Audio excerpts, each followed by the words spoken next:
இன்றைய ஐஎன்எம் வகுப்பில் நம்ம என்ன பார்க்க போகிறோம்னா 1932 வகுப்பு வாரி இடஒதுக்கீடை பிரிட்டன் கவர்மெண்ட் அறிவிச்சிருப்பாங்க. அதை பேஸ் பண்ணி காந்தியடிகள் என்ன பண்ணுவார்னா உண்ணாவிரதம் இருப்பார். அதனால் காந்திக்கும் அம்பேத்கருக்கும் இடையே பூனா ஒப்பந்தம் கையெழுத்தாகும். அந்த பூனா ஒப்பந்தப்படி அம்பேத்கர் மக்களுக்கு என்ன பண்ணார், காந்தியடிகள் என்ன பண்ணார், அதற்கு பிறகு என்ன நடந்தது அப்படிங்கிறத பற்றி நம்ம கொஞ்சம் தெரிஞ்சுக்க போகிறோம். இதை பற்றி ஸ்கூல் புக்கில் கொடுத்துருக்காங்க. 10ஆம் வகுப்புலையும் 12ஆம் வகுப்புலையும் பழைய சமச்சீர் புத்தகத்துலையும் இந்த தகவலாக இருக்குது. எல்லாத்தையும் ஒன்றா சேர்த்து தான் நம்ம பார்க்க போகிறோம். அது மட்டும் இல்லாமல் பழைய 10ஆம் வகுப்பு தமிழ் புத்தகத்தில் அம்பேத்கரை பற்றி தனியாக ஒரு பாடம் இருக்குது. அந்த பாடத்தையும் இன்க்ளூடிங்காக உள்ளே கொண்டாந்து சேர்த்தாச்சு. சரிங்களா? இந்த ஒரே வீடியோவில் எல்லா தகவலுமே உங்களுக்கு கிடச்சிரும்.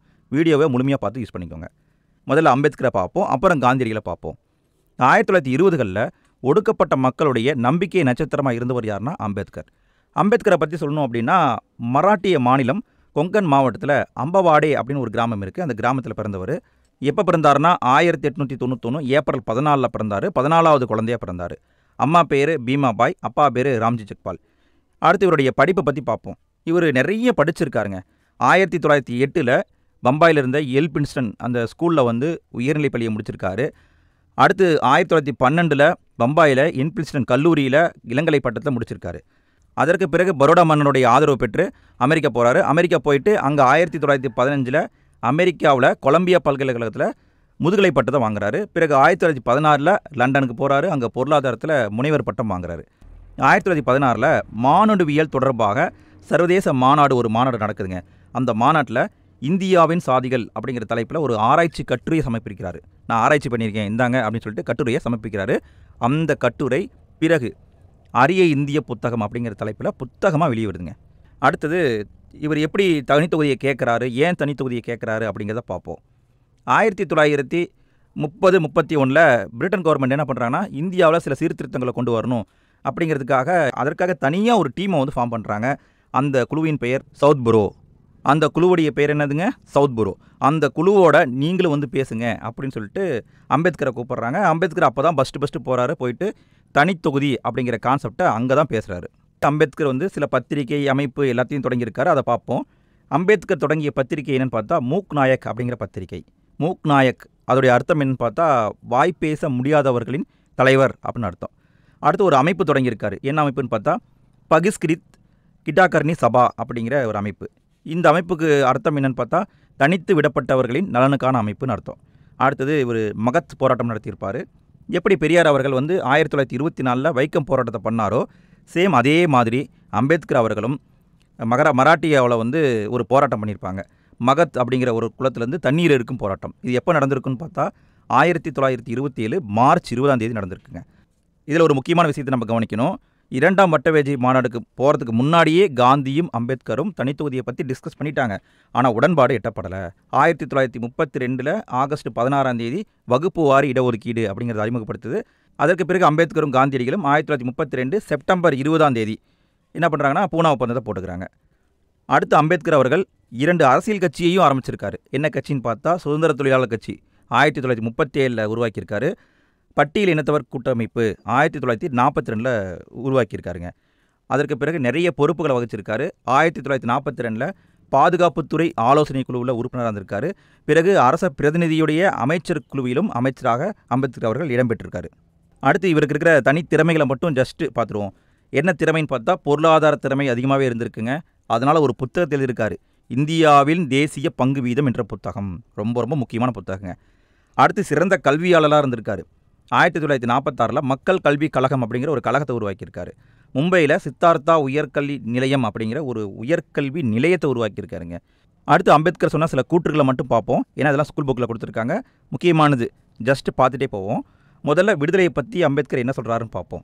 இங்கிருந்து வட்டமேஜை மாநாட்டுக்கு போனார் இல்லைங்களா, அப்போ பிரிட்டன் கவர்மெண்ட்டை எதிர்த்தே அம்பேத்கர் விடுதலை பற்றி பேசியிருக்காரு. என்ன சொல்கிறாருன்னா, இங்கிலாந்து செல்வதற்கெல்லாம் இந்தியா தலையசைக்கும் என்பது தவறு. இந்த நிலை எப்பொழுதோ மாறிடுச்சு. இந்திய மக்களின் எண்ணங்களை நீங்கள் ஈடேற்ற வேண்டும் அப்படின்னு சொல்லியிருக்காருங்க.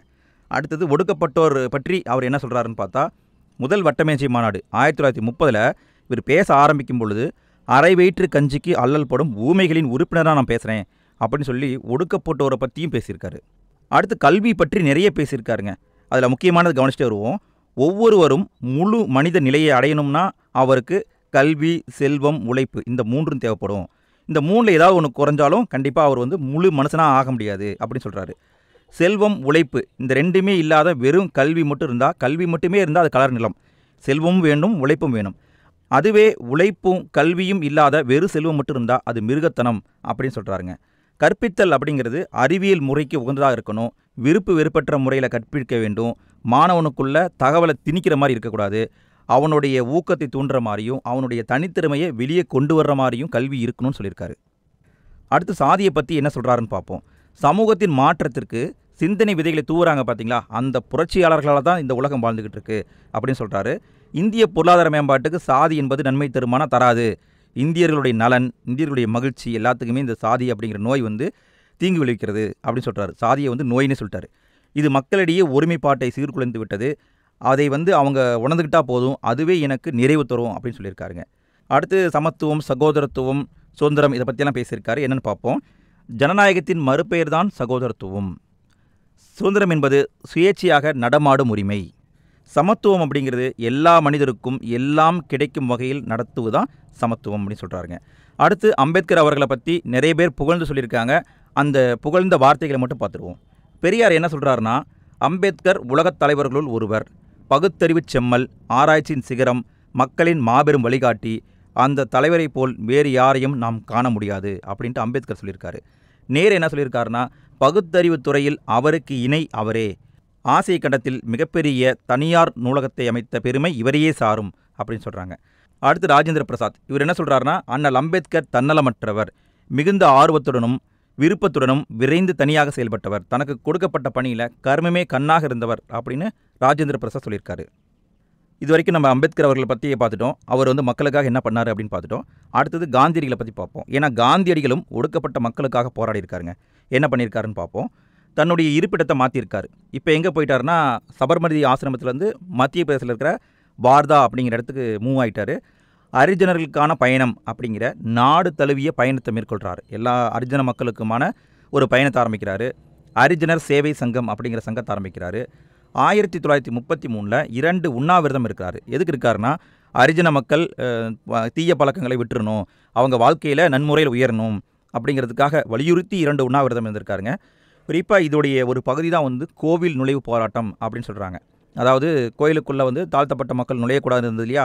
ஆனால் காந்தியடிகள் தொடங்கி வச்ச இந்த ஒரு உண்ணாவிரத போராட்டத்தின் காரணமாக எல்லா கோயில்லையும் ஆலய நுழைவுங்கிறது நடத்தப்படுது. ஆலய நுழைவு நாள் என்றைக்குன்னு பார்த்தா 1933 ஜனவரி 8ஆம் நாள். இந்த டேட்டை மட்டும் நோட் பண்ணிக்கோங்க.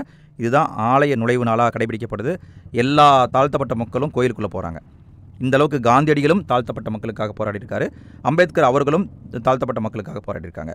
அடுத்த வீடியோவில் நம்ம என்ன பார்க்க போகிறோம்னா, 1931 கராச்சியில் இந்திய தேசிய காங்கிரஸுடைய மாநாடு நடக்கும்.